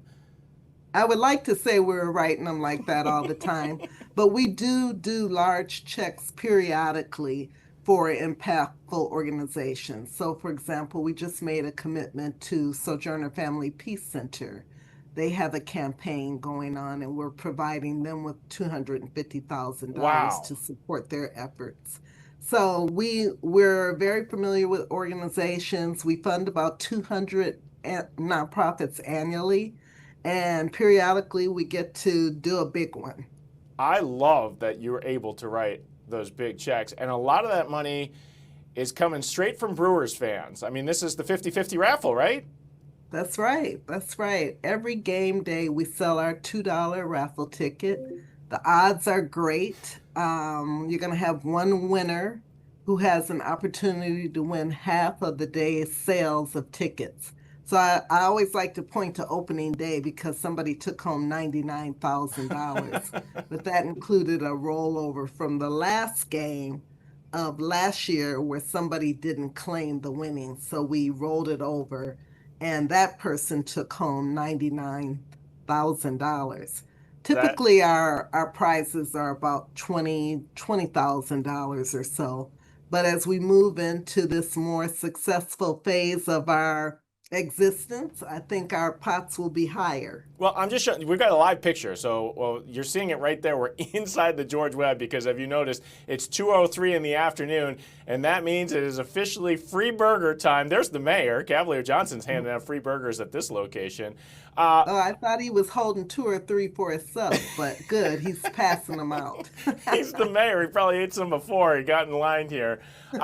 It's been a magical year out there at the ballpark, and that just must pay dividends for the kind of work that you're doing, because we have seen huge crowds.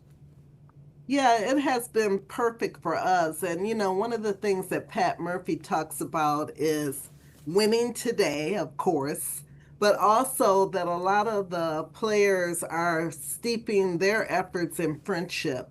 And I think that we do the same with our fans. We do great projects in the community like the Veterans Community Project or a Sojourner Family Peace Center or some other important things that people feel like they want to support. And they're doing it because we believe in each other, we're friends with each other, and we want to make a difference as a fan base. So I think that we're very much aligned with the team and their philosophy, and it's paying off for us. Yeah, but more people in the ballpark, too, must mean you guys are able to help more organizations or write these bigger checks, because the more people that are showing up, the more people that are buying these 50-50 raffles.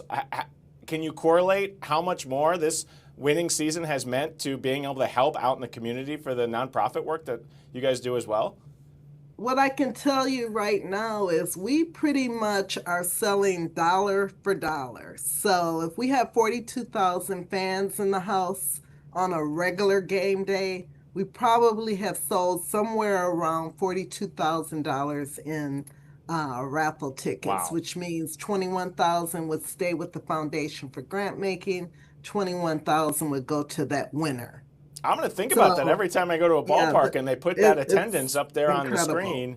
That means that many dollars into your pot to help so many different groups. What I love about the Brewers Community Foundation is just here we're talking veterans, that the Veterans Community Project, just incredible, the check and the impact that will have. But the diversity in the groups that you guys help is all over the board. It really helps organizations all throughout Southeast Wisconsin.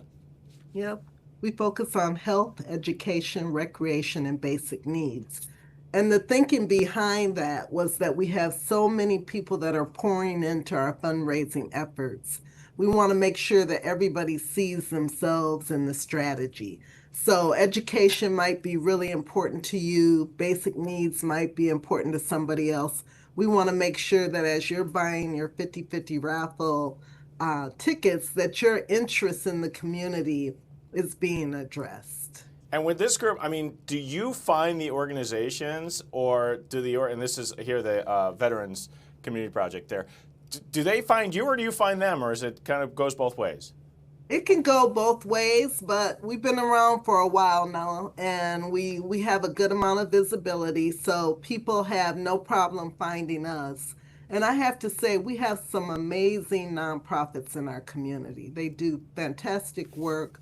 They're helping people in unimaginable ways. I think about the flooding, for example, or we worked with Red Cross to put smoke alarms in homes, or, just all of those critically important things. Humane Society, obviously, people love their dogs or their pets, and so we help with that kind of effort. So we keep our eyes open and people pay attention to us.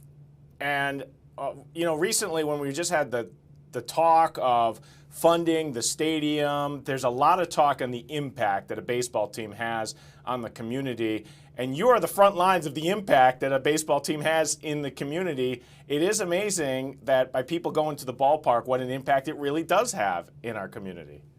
Yeah, I had an opportunity to talk about and share our work and kind of look at it big picture. And I also have a colleague, Katina Shaw, who runs the Community Relations Department.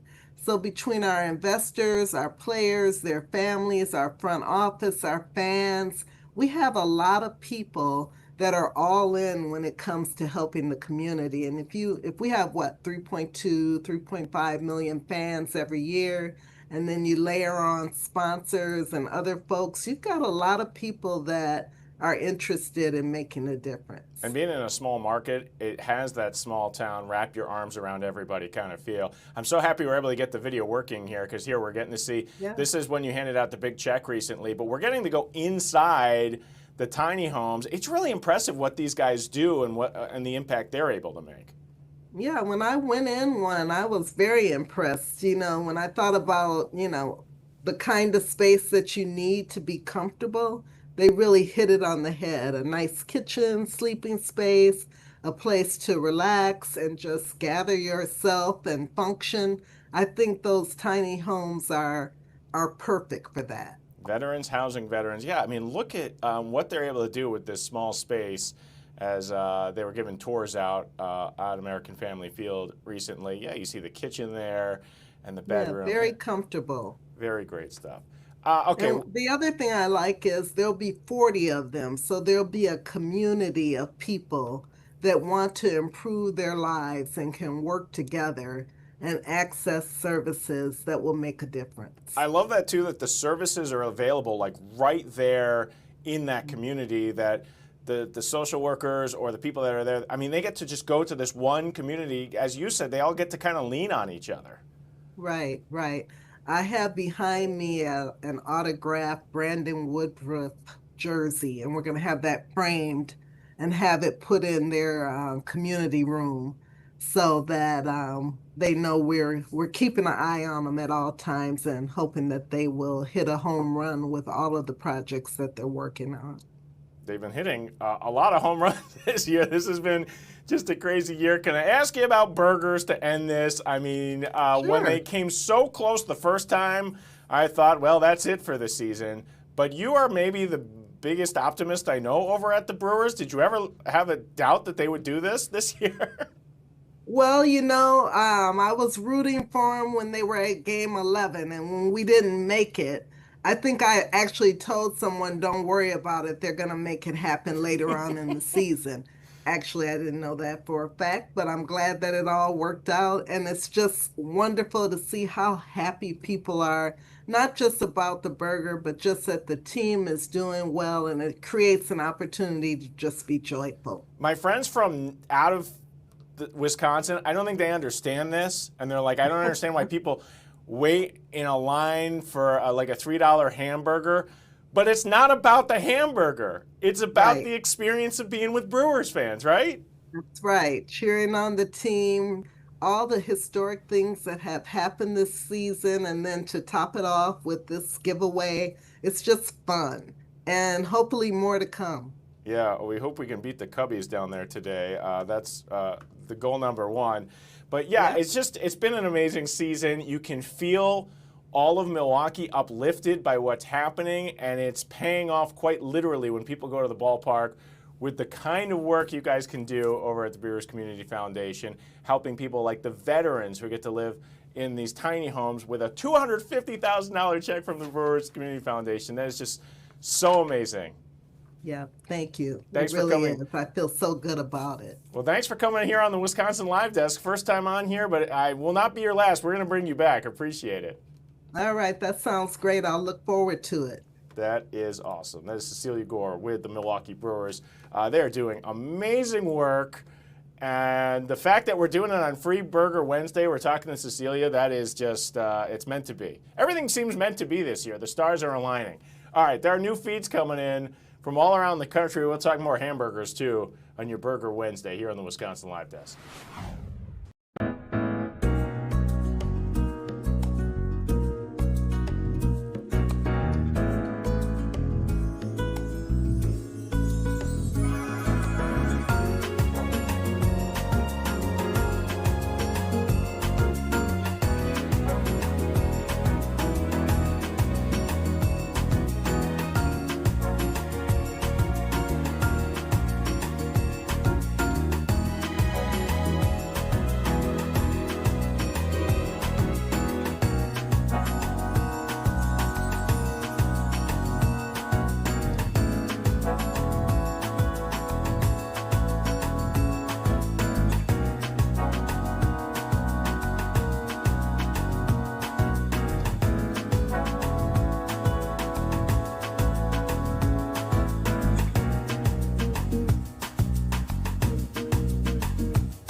This is the Wisconsin Live Desk. Ben Handelman from the Wisconsin Live Desk. It should be a national holiday. It's Free Burger Wednesday. George Webb's going to hand out like 100,000 burgers. The mayor's talking about it live. Let's take him here Good on the Live teams Desk. like the Brewers also help us on the economic development in our city. That's what the message is, and I can't thank the Brewers enough for helping to make this day happen with 12 wins in a row, and I'm sure there's a lot of people across Milwaukee who are happy too because they're going to have some full bellies. Have you ever had a fast food restaurant job? Can we get behind the grill or anything like that? Do you have any experience? I've never had a fast food restaurant job. This is as close as I've come to it, and I kind of like it actually. This is pretty fun with George Webb. How's the crowd been here? Oh, they've been great. They've been absolutely great. Everybody is so grateful to be able to come out. So many folks are decked out in their Brewers gear, which is an added touch that I really appreciate because that's what we're here to celebrate, right? We're here to celebrate a hometown team in the Milwaukee Brewers that are doing such an amazing job out there on the field and making this entire city, really this entire state proud. All right, thanks, guys. Cool. All right, I got to get back to work. No hard feelings with the one guy that asked for the Oak Creek mayor instead of no, I like him too. We're locked out here. Oh, we're locked out. Hopefully somebody can let us in. We can go in the front door. All right. Hey, Ben, if you can hear me. I can hear you, Jeff. You're live on the Wisconsin Live Desk. That is kind of funny that the mayor just got locked out of the George Webb. Everybody's locked out right now. Well, they have it set up so that people can't come in the back way to get their burgers and skip the line. It would be ultimate chaos. Jeff, what was the line like when you got there a short time? Like how crazy it is. Jeff is like one of the best. Well, when I got here, yeah, go ahead, Jeff. I'm just saying how you're amazing that you can talk to us in all the chaos that's going on. It was about 12:30, and there were like maybe a handful of people in line. And then by the time 1:30 rolled around, it was probably up to about 100. And I thought that line would be kind of over. Everyone would be through in 5 minutes. But people have continued to show up. And it's been kind of more people than I thought. They ran out of burgers. They had to bring out another. They have them in coolers, like to keep them warm. And they brought out, I don't know, I think they've gone through 4 or 5 or 6 coolers full so far. They've just been handing them out steadily the whole time. Okay, so this is kind of an incredible. I'm so into the operation. So there's people back there cooking up all the burgers. Then they put them in a place to keep them warm, and then they put them in these bins and they hand them out. Is that correct? Yeah. Can you hear me? Jeff's signal's going out on us a little bit there, but I like that woman's shirt says Burger Run. All right, Jeff, you're back here on the live desk. Your signal's just popping in and out. There's so many people there. I love that it's just all ages, Jeff. You're seeing kids. I just saw a guy in a walker. I mean, this is what this day's all about. It's everybody.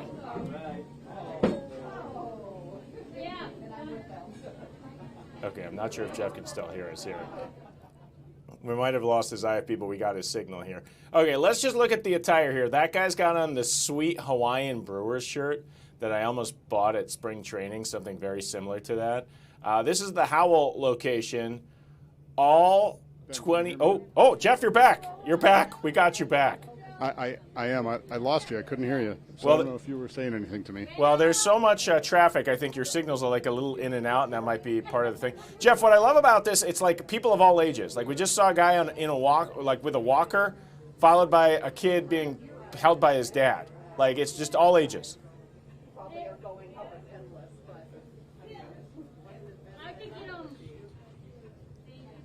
Okay, my favorite part of George Webb is that it's just like your local Wisconsin diner, right? Like they've been around forever. This all started in the 40s when the original George Webb made this promise that if the Milwaukee baseball team wins 12 games, made this prediction that they will win 12 games, and when they do, they're going to give out free burgers. Now, it has only happened 3 times in history. 1987, when the Brewers came out of the gate and won the first 13, I think it was the first 13 games of the season, but they won the 12 in a row in 1987. Then it happened in 2018, although there are some purists who don't believe it really should count because it went into the playoffs. Like some of those wins were in the postseason. Let's see this shirt. That looks like that's got the old school logo on it. Yeah, there we go. Looking good there. Jeff, if you can hear me, what's the best shirt you've seen today? The best shirt, boy, I don't know. There've been a lot of them. A lot of some old school Brewers shirts that I've seen. Yeah, let me look. I don't see a whole lot. I mean, the George shirts are pretty cool. I do like the. They've printed out a They're- bunch of them. You can buy those online. The George Webb predicts 12 wins. Oh, really? So Yeah, those they should are. be selling them in the store. I think they'd probably sell out. Jeff, you're like So one we're of in the. a little bit of you're- a lull here right now. Jeff, you're a good Scotty. Do you have some good George Webb stories? I mean, this is a place you usually end up, sometimes late at night, sometimes early in the morning after, a night out. You want the greasy food, you go to the George Webb. I don't know if George Webb was in your... I've only been to... Yeah. I've only been to a George Webb once when I haven't been out, like, after a night of enjoying, night at the bars, let's just say. And that was when I was working. And I was... it was the reporter and I had to work New Year's Eve, and there was right across the street in the hotel, across from the hotel we were doing our New Year's coverage at, and I went and got us burgers and fries and Cokes for dinner because we didn't have time to go grab anything else. It is the perfect place for I'm out at New Year's, I want something simple and quick and easy. You sit at the counter, and they still got 20 plus locations all throughout Wisconsin, north to south. And it is a residential little diner because everyone has the little stool seating like this, where you just walk in and you walk up to you sit down at the booths over here, and it's like basically right at the counter, and they just come over and serve you, and it's kind of like the Wisconsin version of like a Waffle House, I think. I would agree with that. And know what I love? That the workers appear to have smiles on their faces. I didn't know if they would just be so upset to have to do this today, or they'd be excited. I think when I've been at George Webb's in the past, they've been less happy because it's in the middle of the night, and I didn't realize they were doing this right back here right now. So look at this. There you go. are. Okay, wait. Go. Can you get a shot at? Look at all those burgers. Pardon me. Yeah, I had to back up so they could get out. Are you able to get a shot Okay. of the grill? I just want to see what it even looks like. What that? Yeah. Well, what it looks like is lots of burgers. It's just every square inch is full of burgers right now. Oh man, look at the eye. They've got this down pat. It's like they do this often, even though they don't. Only the third time in history this has happened. Okay. I'm just seeing whatever. Ooh, everybody gets some onion on their burger. Yeah, I think they're all made the same way, just like their regular burger. Onion, ketchup, pickles. Yep. Oh, there we go. Yeah, I love the one guy who comes in and says, "I don't want pickle on my burger," and they're like, "Get out of here! It's free." I don't think for the free one, I don't think you get that choice. I don't think so either. I think you get what you get. We've been talking to the vice president of George Webb. Said they ordered 25,000 pounds of burger meat to make this happen. I'm getting moved out of the way because they need to bag more burgers. Yeah, they're like, geez, what Because is believe this it or guy not, doing the here? line that was 100 and some people long, it continues to grow. It's still that line. I don't know if I can let me see that line that should have been disappeared by now. People just keep coming. It's like an endless line. And then times this I'm by surprised. I thought 23, that I think line is how many locations they have. Because this is happening at every single Yeah, location. I thought that line was gonna basically dissipate. Those 100 people were gonna go, and then it would be a trickle. But no, the line has filled in and has continued to grow. My favorite thing about this, and Jeff, you know this, we in Wisconsin, I don't think there's a place anywhere in the world that likes free things more than us here in Milwaukee. And the fact that people were lined up like at 12:30, we're talking like 2 hours or so before this giveaway even started Right. for their free $3 burger, that just makes me smile. Right? Is that what they are? I don't even know. I asked. How much is a burger normally? $5. It's $5. So it's a little more valuable. Oh, but, yeah. It's gone up probably since 2018. Well, I the last remember time when we I were used to doing go to George Webb on a regular basis, it was $1.79. But that just shows how old I am. And you had to walk uphill both ways to school.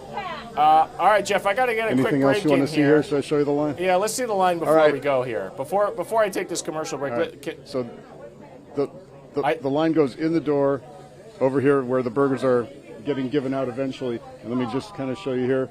The line outside is still, there's still people out here. I don't know how those people are Yeah, going to get so- out of the parking lot that have just jumped in that car. I don't know how you're going to get out of this A restaurant. lot of people. I might have to wait until they're done giving out burgers. Yeah. All right, Jeff. Try and grab some food there. You're doing great work. You're doing God's work here on the Wisconsin Live Desk. Well, we appreciate it. Jeff Frings, everybody, at the George Webb with the mayor. All right, stay with us. We'll be right back to wrap things.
This is the Wisconsin Live Desk.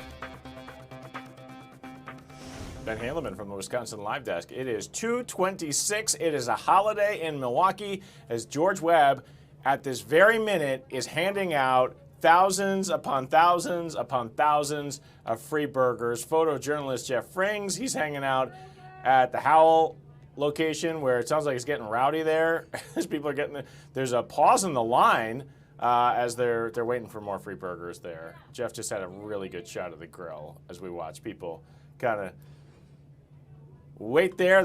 I mean, every square inch of the grill is currently just packed full of burgers. Look at the smiles on these people's faces as they are part of history. Only the third time ever the Brewers have won 12 straight. And here we go. Free burgers for everybody. This location has a VIP because the mayor of Milwaukee, Cavalier Johnson's hanging out in this location. Here, Jeff's going to show us. Right there he is in the corner. So when you get to the end of the line and you get your free burger at this location, you get the opportunity to talk to the mayor and get your free burger. I don't know how long the mayor's hanging out, and I don't know if he's putting any work into this himself, like if he's going to get back there and actually grill some burgers up. But he's part. You know when you walk into the Walmart and there's that. But he was handing them out. He was handing them out, yeah. They're waiting for the next batch there. Yeah. They did so good at the beginning, but now this is like the first lull I've seen at this location, Jeff. Yeah, but I think each. Hang on. What is each one of those holes? How many does that hold? I don't even know. How much Okay. I don't know. I haven't figured that out. They don't know how many that holds. They're like, please stop talking to me. And they've gone through, I don't know, between 6 and 10 of those, I think, so far. Maybe more, I don't know. But they're continuing to hand them out. We've got 1 minute left in show. Let's see how many burgers we can hand out. I think the mayor is about to finish his career in fast food. He just said he's got to get going pretty soon, I heard him say. So I think they might be done. So you might have missed your opportunity to get the mayor. But I do think the mayor has a hamburger in his hand. Yeah, wait, he's not handing that one out. He sure does. What? He's grabbing lunch. We're watching the mayor take one. He got his burger. He earned it. He got his free burger. Good to know that the mayor got his free burger here on the Wisconsin Live Desk. Hey, Jeff, appreciate you, all the work you're doing out there here on the Live Desk, and this will continue until 6 p.m. Your coverage here on Fox Local, it continues, so stay here. Next up, we got First and North. We'll be talking a little football here in a couple of seconds, and all the stories you're interested in, you can click on them right here. Hey, thanks for joining us. Same time, same place tomorrow. Go get a free burger. You've still got a few hours.